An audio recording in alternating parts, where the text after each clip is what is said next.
স্বাধীনতা দিবস উপলক্ষে আজ রাজ্যভিত্তিক মূল অনুষ্ঠানটির আয়োজন করা হয়েছিল আসাম রাইফেলস ময়দানে। তারপর দেখা গেছে যে বিভিন্ন অফিস, বিভিন্ন আদালতেও এবং দলীয় কার্যালয়গুলিতেও চলে স্বাধীনতা দিবস উপলক্ষে জাতীয় পতাকা উত্তোলন। ঠিক তেমনি আজ রাজ্যের রাজ্যপাল ইন্দ্রসেনা রেড্ডি নাল্লু তিনিও কিন্তু স্বাধীনতা দিবসের উদযাপনে সামিল হলেন।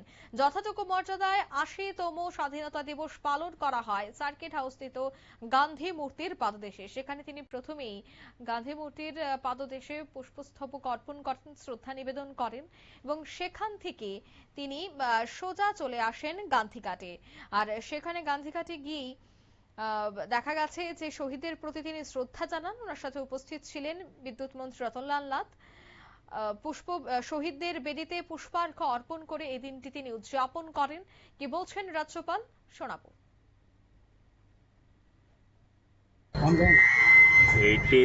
80th इंडिपेंडेंस डे के संदर्भ में त्रिपुरावासी सब लोगों को शुभकामनाएं देता हूं। भारत अभी विश्व में एक यंगेस्ट देश है और सबसे बड़ा गणतंत्र देश, डेमोक्रेटिक देश है और सबसे ज़्यादा यूथ पावर है सो देश है। तो यही यूथ अगले 2047 तक विश्व में एक सबसे बड़ा इकोनॉमिक इसमें और बाकी के इसमें भी आगे जाने के लिए बहुत स्कोप है। उस दिशा में लेके जाने के लिए जो मोदी जी आह्वान दिए हैं विकसित भारत 2047 के लिए, उस दिशा में काम करके अपन आगे लेके जाएंगे।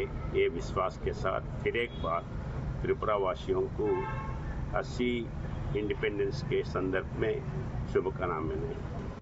৮০তম স্বাধীনতা দিবসের শুভকামনা জানিয়েছেন তিনি গোটা রাজ্যবাসীকে। অন্যদিকে তিনি বলেন, ভারতবর্ষ গণতান্ত্রিক দেশ, ভারতবর্ষ যুবদের শক্তির দেশ, ভারতবর্ষ ইকোনমিক দিক থেকে সর্বোচ্চ স্থান অধিকার করতে চলেছে 2027 সালে।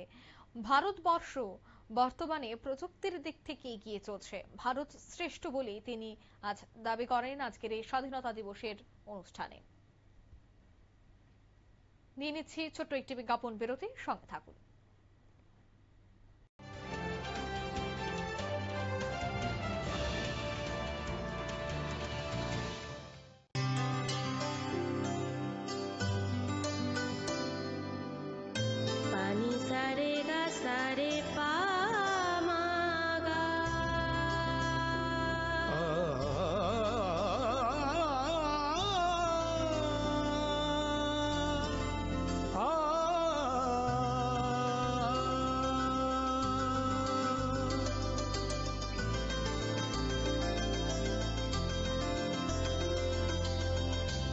স্বর্ণকমল জুয়েলার্স, আপনার চেয়ে আপন।